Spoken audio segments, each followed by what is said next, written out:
तो आदाब, नमस्कार, गुड इवनिंग, सत श्री अकाल। एक बार फिर आप तमाम लोगों का स्वागत है क्राइम तक की कहानी के इस एपिसोड में। उम्मीद है पूरी फैमिली अच्छी होगी, अपना और अपनों का ख्याल रख रही होगी। आज की कहानी शुरू करूं उससे पहले आपको एक अपडेट दे दूं। 8 दिन की पुलिस कस्टडी मिली थी सोनम, उसके दोस्त राज कुशवाहा और उन तीनों कातिलों को, जो मेघालय पुलिस की कोर्ट में पेश किया गया। वो 8 दिनों की पुलिस रिमांड आज ख़त्म हो गई।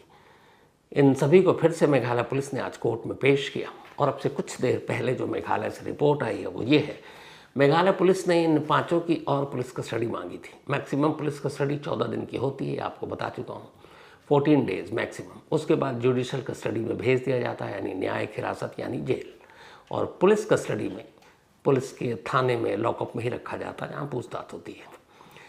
तो और सबूत और एविडेंस कलेक्ट करने के नाम पर मेघालय पुलिस ने कोर्ट के सामने फरियाद की कि इन सभी की पुलिस कस्टडी और दी जाए। लेकिन फिर कोर्ट ने सारी दलीलें सुनने के बाद जो तीनों कातिल थे, जो आकाश, इसके अलावा विशाल और आनंद, इन तीनों को तो जुडिशियल कस्टडी में भेज दिया, यानी अब जेल में। अब इनसे अभी पूछताछ की कोई ज़रूरत अब शायद बचेगी भी नहीं।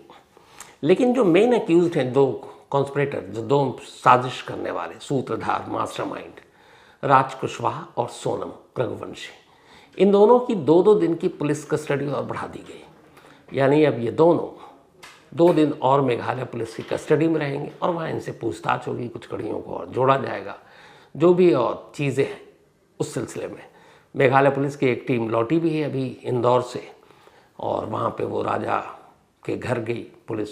इसके अलावा सोनम के घर गई, सोनम के पेरेंट्स से पूछताछ हुई, राजा के भी पेरेंट्स से पूछताछ हुई, भाइयों से पूछताछ हुई। और वो सारी पूछताछ और ज़रूरी जो भी इन्फॉर्मेशन लेने के बाद मेघालय पुलिस मेघालय लौट चुकी है। और अब सोनम और राज कुशवाहा 2 दिन और मेघालय पुलिस के मेहमान होंगे। उसके बाद मुझे लगता है इन दोनों को भी जेल भेज दिया जाएगा। और अब अगले आने वाले वक्त में न मालूम कितने महीने, साल, शायद ये 5 मेघालय की ही जेल में होंगे। हालांकि वहाँ का मौसम ठीक ठाक है, नॉर्थ इंडिया के मुकाबले बारिश होती है, टेम्परेचर भी ठीक है, तो जेल में उन्हें ज़्यादा परेशानी नहीं होगी, गर्मी भी नहीं लगेगी और थोड़ी ग्रीनरी भी है, तो वक्त सही कटेगा। तो ये तो हुई अपडेट। अब आते हैं आज की कहानी के ऊपर। कई बार रिपीट कर चुका हूँ मैं कि हर क्राइम से पहले हर कातिल को जो प्लान करके करता है या अचानक करता है, एक ही चीज़ दिमाग में चलता है कि पकड़ा नहीं जाऊँगा, पुलिस को गुमराह कर दूँगा, कुछ और दिखाऊँगा, किया मर्डर है, हादसा दिखा दूँगा। अब आप बेवकूफ़ी और ऐसी सोच की इंतहा देखिए। एक पढ़ा लिखा इंसान, हालांकि वो कातिल नहीं है, फर्स्ट क्राइम था उसका, लेकिन वो अपनी ही गर्लफ्रेंड के गले पर तेज़ धार हथियार से वार करता है, उसके जिस्म पर कई बार वार करता है। वो अपने आप को बचाने के लिए हाथ आगे बढ़ाती है तो हाथ के उसके अंगूठा कट जाता है। मतलब उसके गर्दन पर, हाथ पर, सीने पर चाकू के कई घाव। और फिर जब उसे लगता है वो मर गई तो ले जाकर नहर में फेंक देता है, ये सोचकर कि लाश मिलेगी तो ये होगा कि नहर में डूबकर मौत हो गई। अब उसे कौन समझाए कि डूबने से, लाश बरामद होने से भी अगर पुलिस उसको लेकर जाती है तो पोस्टमार्टम होगा, और पोस्टमार्टम रिपोर्ट ये बता देगी कि कॉज ऑफ डेथ क्या है, मरने की वजह क्या है। पहले तुम मार रहे हो जिंदा चाकू से, फिर दिखा रहे हो कि डूबने से मौत दिख जाए, कैसे मुमकिन है। लेकिन जब इस तरह का कोई क्राइम करता है तो उसका दिमाग जो है ना, वो ब्लाइंड हो जाता है, और इसीलिए फिर वो एक गलतफहमी में जीता है कि मैं कभी पकड़ा नहीं जाऊंगा। ये कहानी हरियाणा की है। हरियाणा में एक उभरती हुई मॉडल जो हरियाणवी म्यूज़िक एल्बम में ख़ास तौर पर काम किया करती थी। इस मॉडल का नाम है, जो बहुत ही मतलब हरियाणा के सर्किल में आजकल काफ़ी नाम था, उसकी वजह ये थी कि इसके अपने चैनल और फिर वीडियो म्यूज़िक एल्बम उसमें काफ़ी तेज़ी से आ रही थी।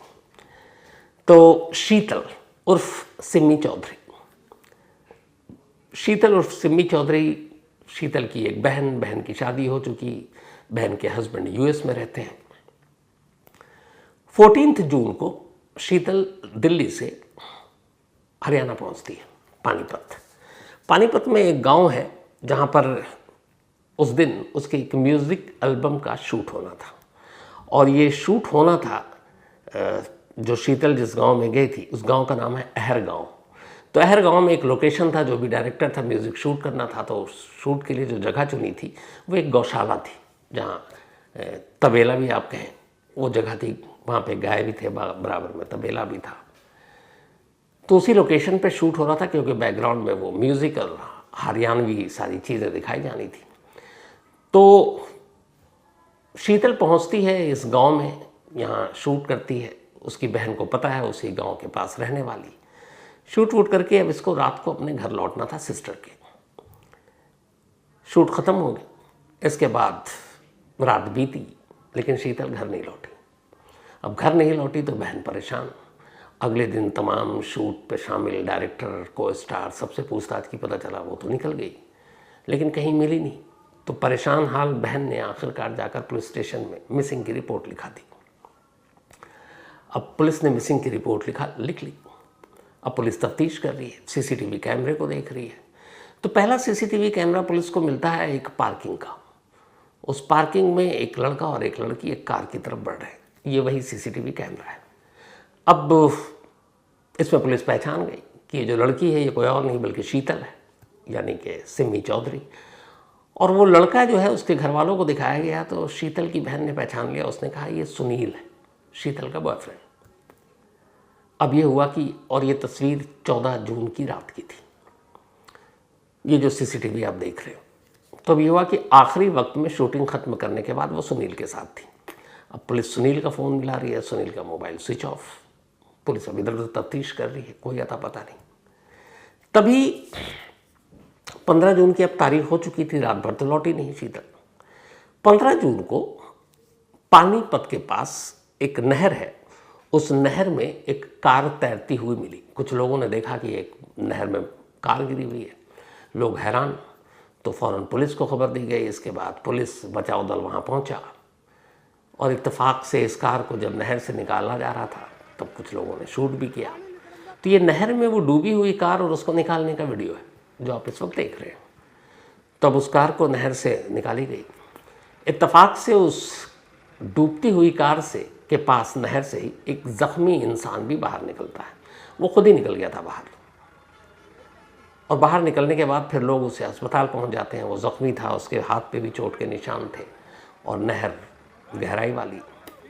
तो खैर उसको भेजा गया। अब इधर जो पुलिस शीतल की गुमशुदगी की जांच कर रही है, उसे इस कार के बारे में पता नहीं। उसे इस कार के साथ एक ज़ख्मी शख्स बरामद हुआ, उसके बारे में भी पता नहीं। पुलिस तफ्तीश कर रही है, ढूंढ रही है, कोई सुराग, कोई कुलू, कुछ नहीं मिल रहा है। 14 की रात से गायब थी शीतल। 15 जून की तारीख आ गई, लेकिन 15 जून को भी शीतल तो मिली नहीं। हाँ, उस जगह से दूर एक पानीपत के नहर से ये कार बरामद हुई। अब 16 जून की तारीख आ गई। पुलिस अब भी शीतल को ढूंढ रही है। तीसरा दिन है उसकी गुमशुदगी का। तभी पुलिस को खबर मिलती है कि पानीपत से दूर सोनीपत में एक नहर से एक लड़की की लाश मिली है। अब इत्तेफाक से ये वही नहर है जो गुजरते हुए सोनीपत पानीपत को क्रॉस करती है। अब जैसे ही पता चला, पुलिस की टीम वहाँ पहुँची। नहर से उस लाश को बाहर निकाला गया। लाश फूल चुकी थी। जब पुलिस बाहर निकालती है तो देखती है उसके गले पर कट के निशान है, हाथ भी इंजर्ड है। अब लाश इस तरीके से फूली हुई थी कि फिर चेहरे से पहचानना मुश्किल था। लेकिन लाश के जिस्म पर, गर्दन पर, कुछ जगहों पर टैटू के निशान थे। इधर शीतल गुम है। पुलिस को डाउट हुआ, तो अब कैसे पहचाने? तो शीतल की बहन को बुलाया गया और कहा गया ये लाश नहर से मिली, आप देखिए। शीतल की बहन जैसे ही आती, उस लाश के उस टैटू को देखती है, वो रोने लगती है। उस टैटू से शिनाख्त हुई कि यह लाश शीतल की है। अब पुलिस ने उस लाश को पोस्टमार्टम के लिए भेज दिया। पोस्टमार्टम के लिए भेजा। अब पुलिस पूरे केस की तफ्तीश कर रही है।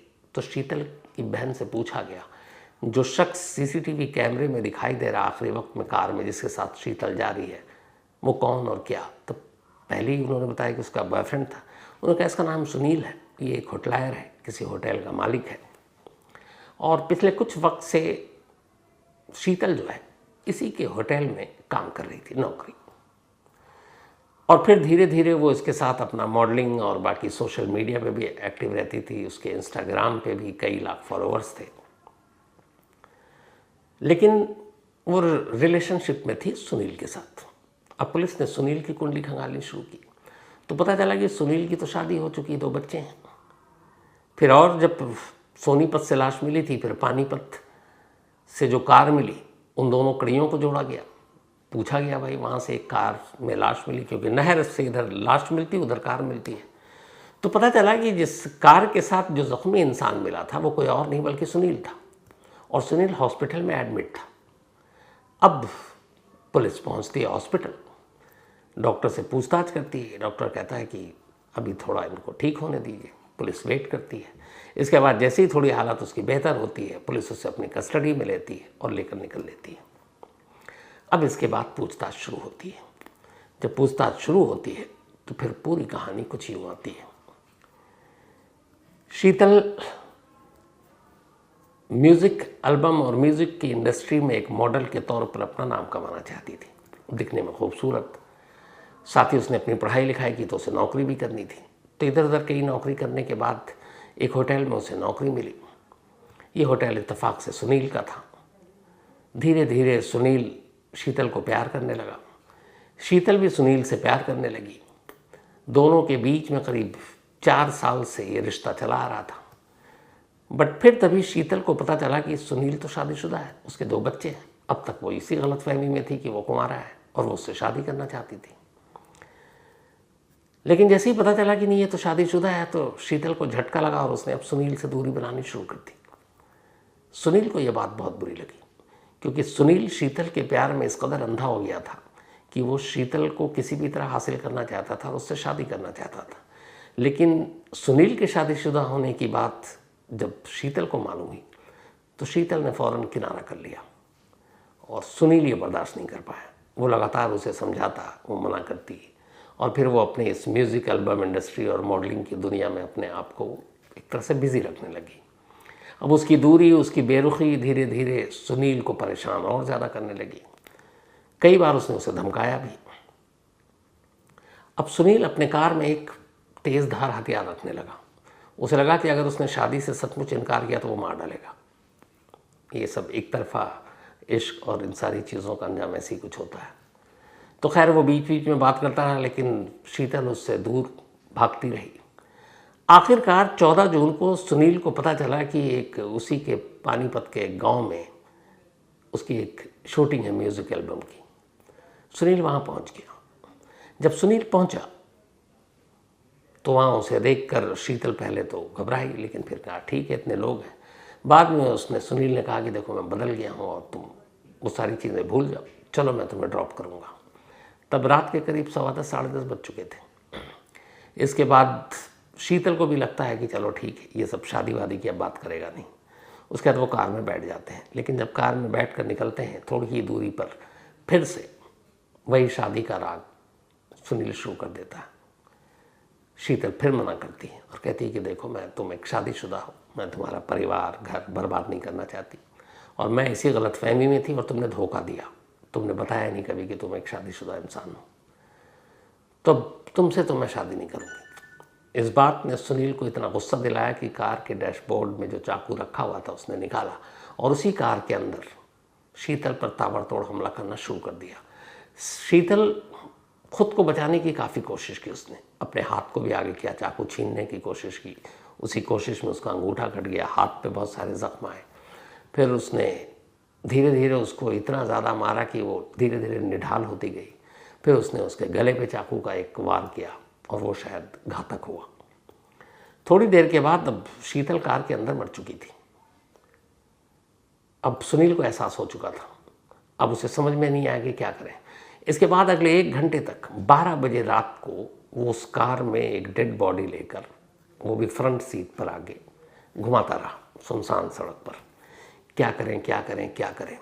1 घंटे तक उस लाश के साथ घूमने के बाद आखिरकार उसे आइडिया आया। वो वहीं नहर के किनारे गया। नहर के किनारे जाने के बाद उसने गाड़ी रोकी, शीतल की लाश को बाहर निकाला और नहर में फेंक दिया धक्का देकर। अब शीतल की लाश पानी के बहाव के साथ बह गई। अब उसे लगा कि ये एक्सीडेंट दिखना चाहिए कि कार जो है हमारा वो नहर में गिर गया और मैं ज़ख्मी हो गया हूँ और शीतल की लाश तो अब शायद मिले ना मिले। इसके बाद उसने उस कार में वो खुद बैठा और वो एक अच्छा तैराक था, इसकी वजह से ही वो पकड़ा गया। तो तैराक था, कार के अंदर बैठता है और फिर कार को स्टार्ट करता है और सीधे ले जाकर नहर कार को गिरा देता है, कार नहर के अंदर। उसके बाद वो कार से बाहर निकल आता है, तैरते हुए किनारे आता है और फिर किनारे आने के बाद खुद फ़ोन करता है पुलिस को कि मेरी कार का एक्सीडेंट हो गया, जो वहाँ की लोकल पुलिस इस नंबर पे, और फिर वो पुलिस आती है, उसे हॉस्पिटल ले जाती है। उसने अपने हाथ पे भी चाकू का कट मार दिया था ताकि ये लगे शीशा या एक्सीडेंट इन सब में हुआ है।